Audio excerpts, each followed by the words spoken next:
Welcome to the 0MD YouTube channel. This is vlog number 38. It's May 17, 2021 and I'm going to do something unprecedented. I'm going to read the rabies video comments for the first time.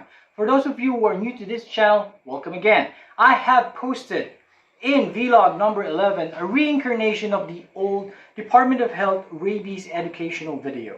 In that vlog, I told everybody why I put down that video from YouTube and also why the new version is what it is. It's the only video detailing the medical management of rabies in the third world. A lot of people were shocked when I put the first version of the video up on YouTube. I received a lot of comments, especially negative ones from all over the world. It was reported a lot of times and in the end, YouTube told me that it wasn't monetizable and it was better off as invisible. Even though the video dropped down in rank in the search results, it remained shared by previous viewers, giving me the leverage to keep my channel's monetization. My only regret was that I was not able to answer or read most of the comments on the previous video.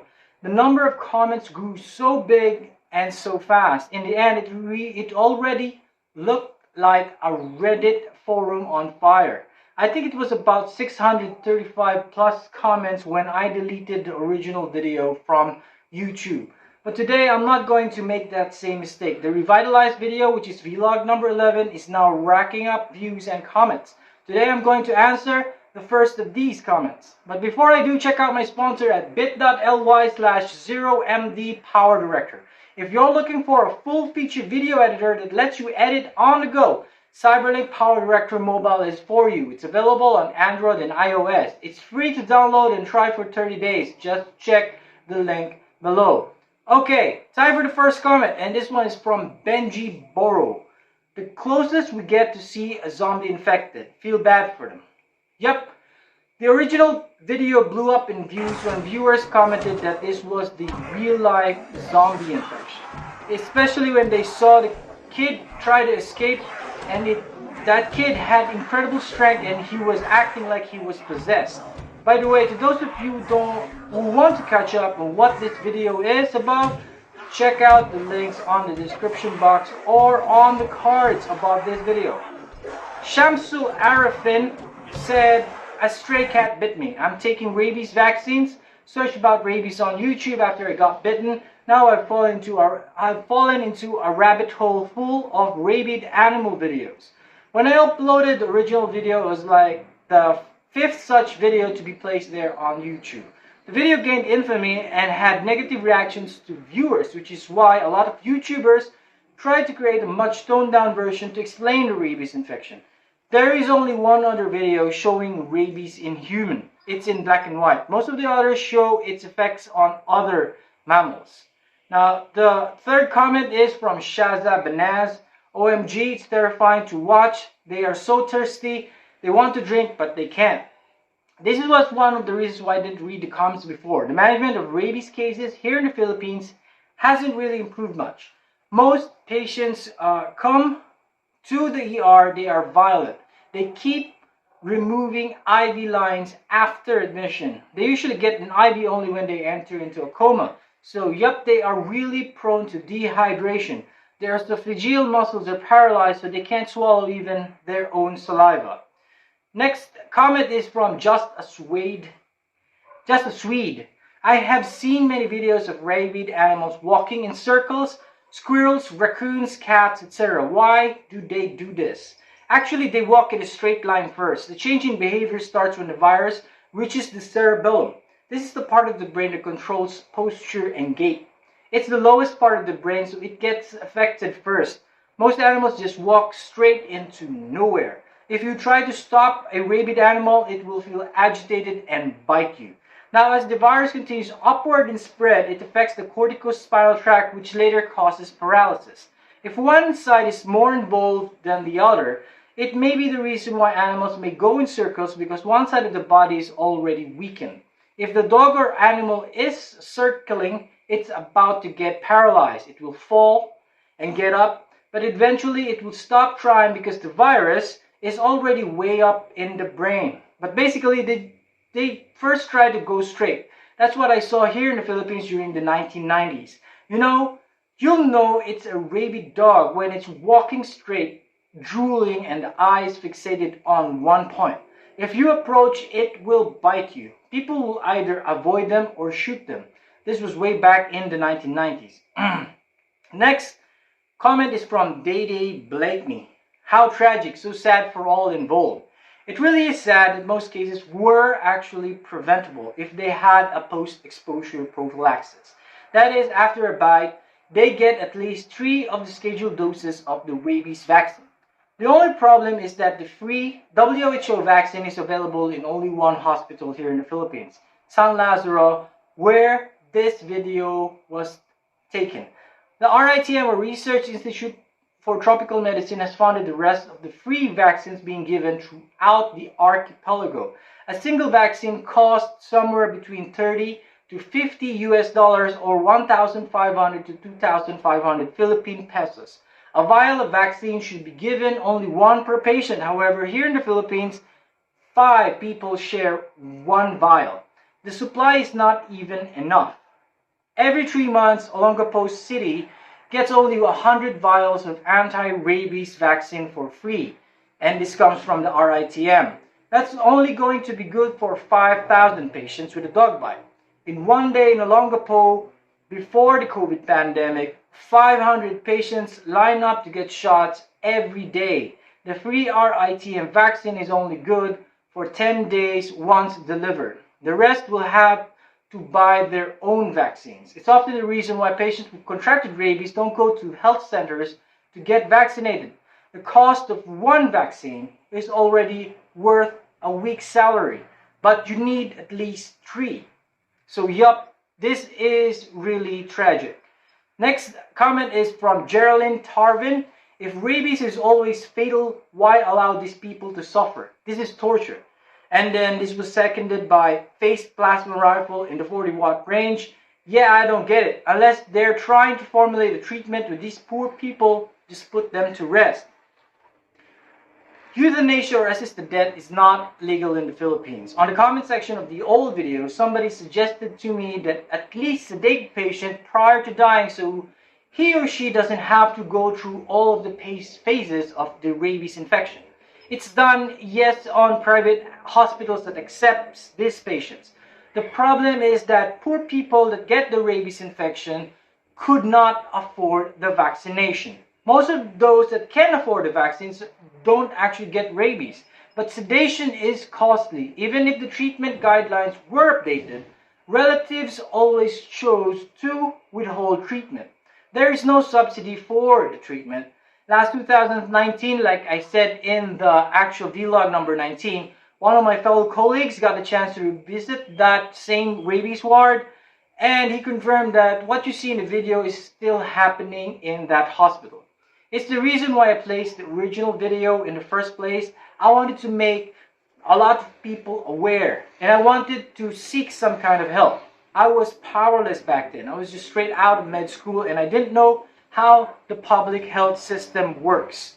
But I learned that it's all about political will. There's money to be had here in the Philippines to finally put rabies to rest, just like in the industrialized countries. But the politics is not geared towards eradicating this disease. For the past 10 years that this video has been on YouTube, no politician ever tried to discuss ways on how to eradicate it. Now, the next comment is a very lengthy one. The first one on the thread is from Marlo Shedlock. She said, 1, vaccinate the dogs. Actually, vaccinate all pets. Rabies is a mammalian virus, so it is prudent to vaccinate all mammalian pets. So 2, stop eating dogs. Yes, here in the Philippines, there are still people who eat dogs. These are usually the poor and indigent people who cannot afford to buy meat. So yeah, they still cook dogs, but there are laws that prevent, that are actually being imposed that no dog should be killed for a meal. But a lot of these people don't follow it. So 3, dog licking or kissing you will not give you rabies. When a dog is kissing you or licking you, who is fond of you, is probably not rabid. But a rabid dog does have rabies virus on its saliva. If it licks your wound or it gets to bite you, you will get rabies. So yeah, only if you're bit by the dog, not really, because as long as you have an open wound and you are exposed to a rabid dog saliva, you can get rabies. So take your dog to the veterinarian. Good point. Annie497 replied to this comment and said that you are most misinformed. Rabies transmitted by dogs is either eradicated or nearly eradicated in industrialized nations. True. The handful of cases that still occur are from infected animals in the wild. Rabies in the wild, rabies virus actually exists in the gut or the saliva of some bats.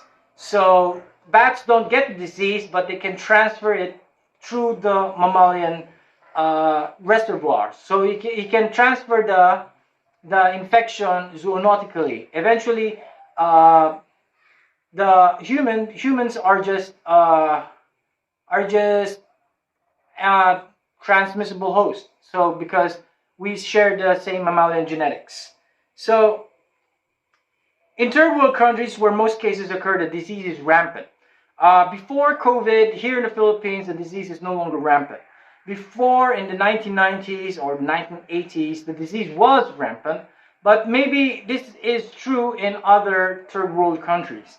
Here in the Philippines, the success of the educational or health promotional part has led to the rabies ward in San Lazaro being populated only by a few patients. So no, it's no longer rampant. Especially now in the COVID pandemic, because of the lockdowns, the exposure of people to rabid animals is lessened. So yeah, the disease is no longer rampant here in the Philippines. So clinics in those countries can only see so many victims per day and must assess who needs the vaccines the most urgently.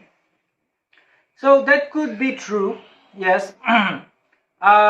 But the problem really is what I told you about the vaccines. It's very, very costly. Yeah, the closer to the brain where the virus has entered head, face, or neck, the more likely they are to develop the disease. That is a little bit false. So yeah, even if you get bitten in the toes, you still can get rabies. It's a lot faster to get to the end stage of the disease when you get bitten somewhere near the brain. So when you get bitten in the neck, in the arms, the rabies infection is a little bit faster. So, but it's not true that only those who get the rabies are those that get bitten closer to the head. So you still can get rabies when you get bitten on the foot. So they don't have the facilities. Wrong, we have the facilities. Every third world country does have the facilities. Education, that's also wrong. They don't have education about the rabies rabies. A lot of doctors graduate knowing that rabies virus is one of the most is actually the most deadliest virus in the world. Access to vaccines, that some of us do. We have access to vaccines. The problem is funding. So vaccines are still very costly, and that's the problem with access.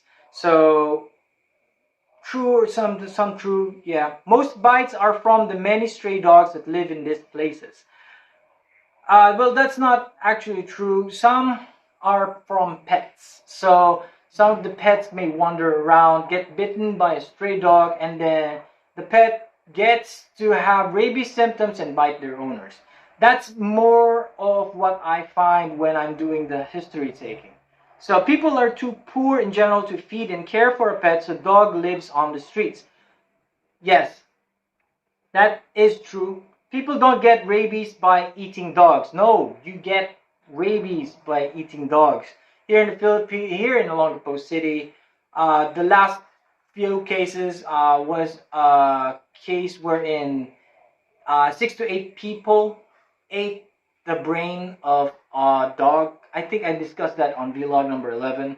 So yeah, people do get rabies if you eat dog brain, especially the dog brain. You can get rabies if you eat an infected animal's carcass. So yeah, they can only contract the disease if saliva from an infected animal penetrates the skin of another host. Very good.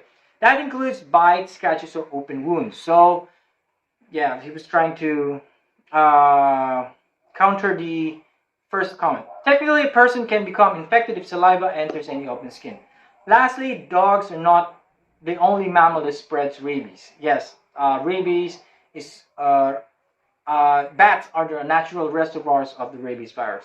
So yeah, they transfer rabies to other mammals. In some countries, dog transmitted cases are at 0%. Yes, that is true, especially European countries before the COVID pandemic. Your assumptions, every single one, are incorrect. Well, not every single one. So yeah, that's too much. So phased plasma rifle in the 40-watt range said at Annie 49 said this stuff runs rampant in countries where population is too great. Correct.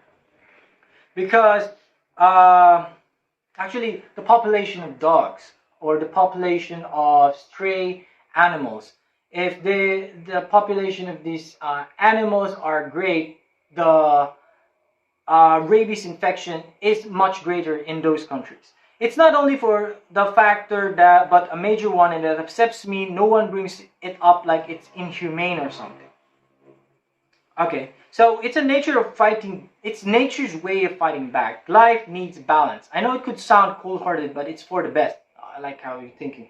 I'll give you a similar example. In the USA, deer populations have exploded for many reasons, including human interference, and it's negatively impacting the ecosystem. Countries that are overpopulated are causing the world an imbalance. It's only going to get worse if they just keep breathing incessantly. So, hey, yeah. Could be true, yes. Ray Cloud. This next comic is from Ray Cloud. I watched the original video some years ago when I was violently ill with the flu. Well, thank you very much. If you like this video too, click that thumbs up sign and make sure to hit that subscribe button on your way out. Hit the bell to be notified. Choose all to get notified when the next video comes out. A lot of people watch the old version, and one of the reasons that got me to pull it out and tone it down is there are a lot of teenagers who grew up with nightmares about it. I happened to translate the video in English and made it available as a closed caption. When you do this, you make your video available for quick translation to other languages. So in the spirit of creating awareness, I unintentionally ruined some teenager lives all over the world. So this one is from Kisuna Mayan. This is really heartbreaking to watch. These are actually much better comments than what I had on the old unedited version. So Jade said, I'll be translating this into English. So is it possible that you can get affected by a virus after almost a decade after the bite or scratch from a dog or a cat? I was answered by Barona Alexis. There are rabies that are slow enough that it can take years before you have symptoms. So yeah, I did respond also to this. I said I have doctors who provided anecdotal info about such cases, but I haven't come across one yet. So this is the question that's asked most often. I keep answering it most often too. So I have investigated only a few cases, but in those cases I'm interviewing the relative. Patients are usually confused or disoriented when they present to the ER. The problem with history taking is that the relative is often unreliable. Most patients who had an animal bite don't go around telling people, I got bitten. The wound is usually shallow, or they can be a scratch. Sometimes it's too trivial that they can't identify what bit them in the dark. If that happens, the wound heals and nobody but the patient knows there was an animal bite. There was one particular patient I investigated where the mother claimed that the last dog bite was 2 years ago. The patient was stubborn enough not to get the vaccine. That's why the mother remembered the incident. I noted it in my history taking, but I asked one more thing. When was the last time you saw your son to have an unexplained wound? She remembered that a week ago his son entered the forest to hunt wild game, but he returned with nothing, but he had a lot of wounds all over his body. Thinking that his son was humiliated and that something may have happened, she didn't bother to ask. So, Solita asked, can you link the original video? Sorry, I removed it. Yes, that is true. I removed the original video. So, this one is the last one. Cesar Malubay said in English, so if I got bitten last year and I got the full 3 doses, and then I get a 4th booster, do I get lifetime immunity from rabies? If I get bitten today, do I need to have another shot? Thanks again. So I answered this with 3 doses are only good for 8 to 9 months. 5 doses are for 1 year. If you only have 3 doses and it's more than 8 months, we usually give you a new shot if you get bitten. And that's it for this vlog. Yes, there will be more of you will be commenting on that video, and I will be putting up a part 2 of this whenever it gets 10 or more. So stay subscribed to my channel, and I will hope to see you soon. Every important link you need to know is on the description box below. If you have Facebook, I'm in it, like my page. If you are on Instagram, I'm in there too, different content. And if you want an app to face you when you walk, find that out on the description box. Goodbye for now. Until next time, peace out.